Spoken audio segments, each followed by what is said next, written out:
Here's an interesting item I found at a local thrift shop. This is a crank light, really designed to be used in emergencies. It has a crank here, and you can then charge the battery, and it works like so. This crank is connected to an alternator which generates current, which charges a battery. Now the on-off switch is here. We see some emergency flashers on the side. And now we have it on the main setting. Unfortunately, there's no light coming out of it. There's a very faint red light here, which basically tells you the battery is low. As we crank, there we get light. The problem is it doesn't last. It just fades right out. So the battery inside of here has failed. When it drops below a certain voltage, that little red light comes on. So if we're going to make use of this thing, we're going to have to take it apart and see what's going on. On this side, what appears to be an access panel. This is where the power button is. It looks like there's 4 little screws here, but these are actually cosmetic. Those are just molded plastic. Those aren't real, so we'll ignore those. On this side, we have 4 small screws kind of holding the whole thing together, and with a number 1 Phillips, we can get at those. Now they're in there pretty tight. They haven't been turned in a long time, so you got to really press in and turn them hard. Otherwise, you're going to strip them out, and you're never going to get them out. So we're going to go ahead and take out those screws.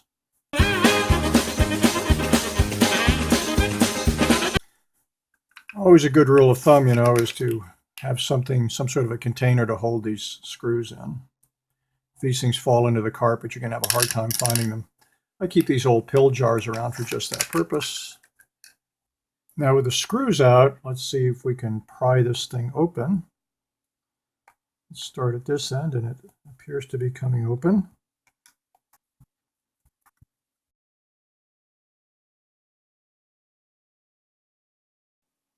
And there it is. There's really nothing on this side. We have a rather complex gearing mechanism in there. How many step-down gears do we have? Okay, we've got 1, 2, 3, and the final step is on the alternator itself. So it's 4 steps.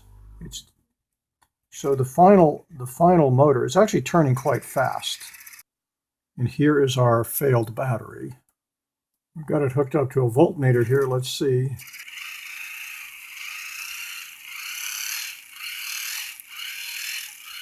It's on a 10-volt scale, so we're getting up to about, well, the faster we turn it, the more voltage we get, but we're getting up about 9 volts there. So what we need to do is get this old battery out and get a new one in there. This battery is held on in part by hot wax glue. I'll have to peel that off first, and then it appears to be basically spot welded into place.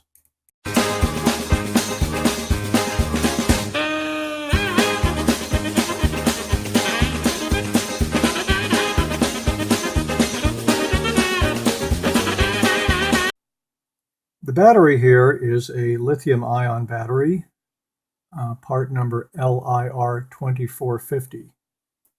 And we will have to obtain one of those to complete our project.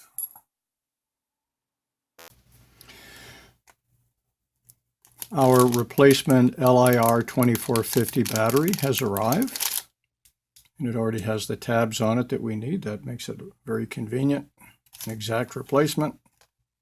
We've got 3 screws here that we have to remove in order to free up this board.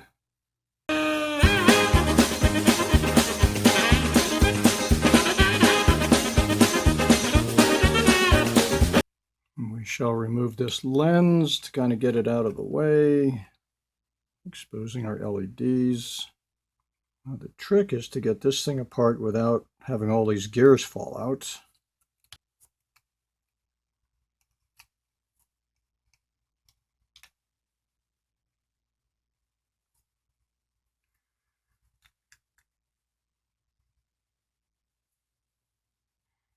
Well, it looks like they fell out on me anyway. I'll have to figure out how to put those back in. And there's a lot of grease all over the place here, so be careful. You'll never get that out of your clothes. And I'm going to have to bend these LEDs here a little bit if I'm to get enough room to slide this board out. There we go. And these 2 points are where the battery is soldered in. We will just desolder those and solder in the new one. Okay, we usually start by actually adding a little solder to kind of lower the melting point.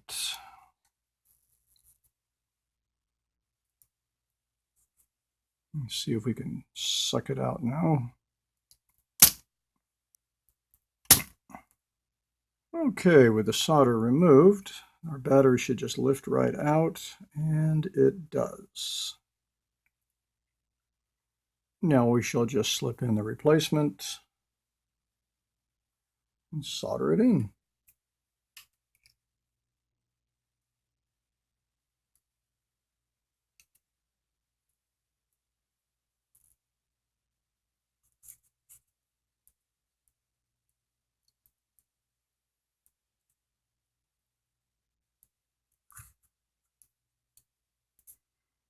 Okay, we have the new battery soldered in.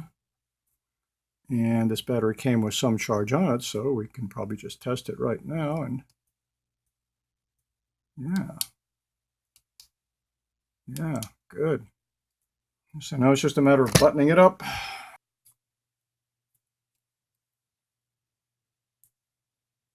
The trick of putting this back together again, I think, is to get all of these, put all these gears on one side and see if we can line up all these holes at the same time and get that peg lined up.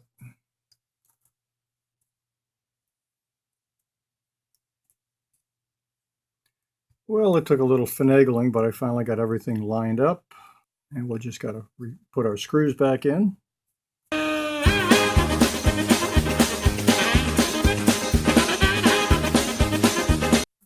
A word about design philosophy.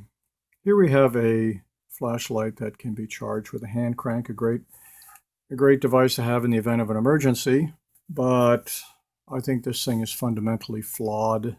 To put a battery in something which really cannot be replaced easily is a terrible idea. Basically, when this battery goes bad, almost everybody's simply going to throw the entire thing away. It's really a shame to throw all this stuff away just for this one stupid battery.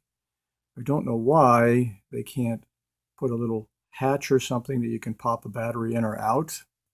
Here I have another crank flashlight that's also a radio. But this device does in fact have a hatch that you can open. And inside is a replaceable battery. So if and when that battery goes bad, it's a simple matter of replacing it and you're back up and running. I absolutely hate designs like this. Now, in retrospect, if I were to do this again, I would probably put in a receptacle that would simply hold a battery. So if it ever did go bad again, I could simply slip the battery out and slip in a new one. Another problem with this design is you can't really charge a battery with just a few minutes of cranking.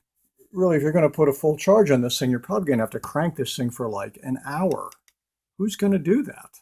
It would be nice if there was an plug-in an external power supply. Again, and on this device, we actually do have one.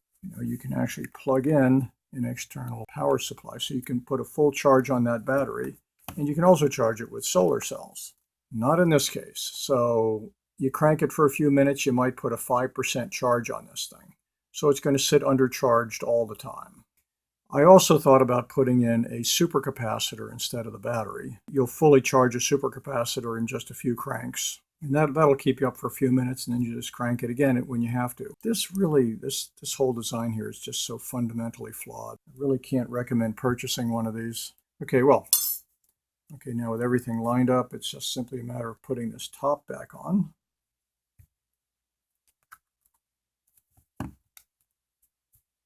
And putting in our 4 screws, and we're done.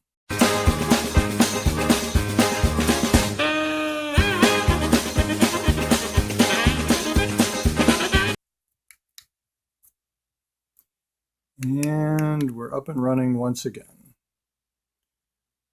Hopefully this new battery will give us several years of life. And that's it.